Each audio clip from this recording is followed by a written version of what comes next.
মিডিয়াগুলো যেটা করে জামাতের একটু লাগাই দিল, মানে বিএনপি আওয়ামী লীগ সবাই একসাথে হয়েছে শুধুমাত্র জামাতের কথা আসলে কাটতে বাড়ানোর জন্য। বিএনপি আওয়ামী লীগের এগুলো তাদের মধ্যে এই প্র্যাকটিস একবার না অসংখ্যবার এগুলো বিভিন্ন মিডিয়ার মাধ্যমে, কিন্তু আপনি জামাতের এটা এই যে আপনি খুব খুঁজে খাজে বাইর করে হয়তো একটা বাইর করছেন যে আমি তিন দলের নামই মেনশন করেছি, যদি আপনি ঘটনাটিতে তিনটি দলই শাহীন নামে কেউ করে থাকে তাইলে অবশ্যই আমরা এটাকে প্রতিবাদ করব এবং আমরা তাকে এটা কোনোভাবেই প্রশ্রয় দিব না, সে জামাত করুক আর যাই করুক না কেন।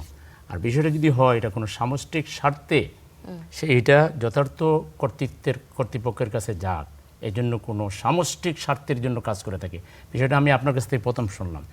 আমাদের দলের লোকদের যেটা নেচার যে আমরা নিজের স্বার্থে এই রকম কোনো দখলবাজির কাজ আমরা করি না, কিন্তু ধরেন সরকারি সম্পত্তি দখল করে কেউ আছে, এটা উৎখাত করার ক্ষেত্রে এটা যেন সরকারের কাছেই যায় অথবা যার কাছে যাওয়া দরকার তার কাছে যাওয়া দরকার। আমি আমার জন্য কাজ করছি না, আপনার জন্য কাজ করছি, আপনি এটাকে কীভাবে বলবেন ওইটা কি দখলবাজির কাছে যাবে, চাঁদাবাজির কাছে? কিন্তু এই ঘটনাটিতে আইনের আশ্রয় নিতে পারতেন, সেটি না নিয়ে এই ঘটনাটি আমি আপনার কাছ থেকে শুনলাম, আমি যাচাই করব। আমি আপনাকে জানাচ্ছি তাহলে ইসলামীতে এই ধরনের কোনো প্র্যাকটিস নাই। আকিজ এসেনশিয়াল সরিষার তেল, স্বাদে ঘ্রাণে সেরা, এরকম কোনো প্র্যাকটিস নাই, নাম্বার 1। নাম্বার 2 হলো আমাদের আপা যেটা বললেন যে বিরোধী দল পার্লামেন্টে হাম নিয়ে কথা বলে নাই, জেলা নিয়ে কথা বলে, অথচ এটা নিয়ে মাননীয় বিরোধী দলের নেতা জামাতের আমির ডক্টর শফিকুর রহমান সাহেব একাধিক বক্তব্য দিয়েছেন। আমি এখন চাইলে ওনাকে ভিডিও বক্তব্য আমি বলেছি টাচ করেছে, টাচ মানে কি একেবারে জোরালোভাবে উনি দাবি করেছেন এবং উনি শিশু হাসপাতাল ভিজিট করেছেন, আমি সাথে ছিলাম, দীর্ঘ সময় সেখানে তিনি সেগুলো দেখেছেন এখানে কি হচ্ছে, তারপর তার পক্ষ থেকে ডোনেশন দিয়েছেন। অন্য কোনো পলিটিক্যাল পার্টি, কোনো এমপি সরকারি দলের বা কোনো মন্ত্রী এটা করেন নাই, জামাতের আমির যেটা করেছেন।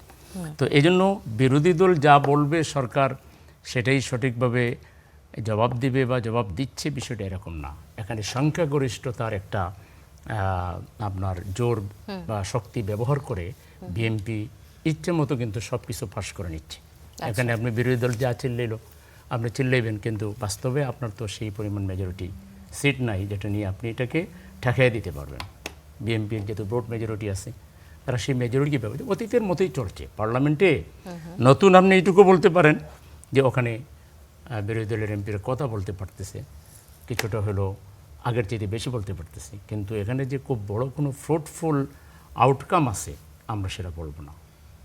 বিরোধী দলের অবস্থান কি তাহলে? কথা বলে তারা সন্তুষ্ট না? আমরা সন্তুষ্ট না, আমরা তো সেই জন্য বলছি যে বিএনপিকে জনগণের যে দাবি, জনগণের সাথে যে কমিটমেন্ট তারা তাদের ইশতেহারে করেছে, তাদের 31 দফায় করেছে, তাদেরকে এটা মানতে হবে, অ্যাজ ওয়েল এজ 5 কোটি মানুষের রায়কে তাদেরকে মানতে হবে। বিসমিল্লাহ গলত করে তারা যত জোড়াতালি দিয়ে দেশ চালাতে চাক না কেন, জনগণের আস্থা তারা অর্জন করতে পারবে না।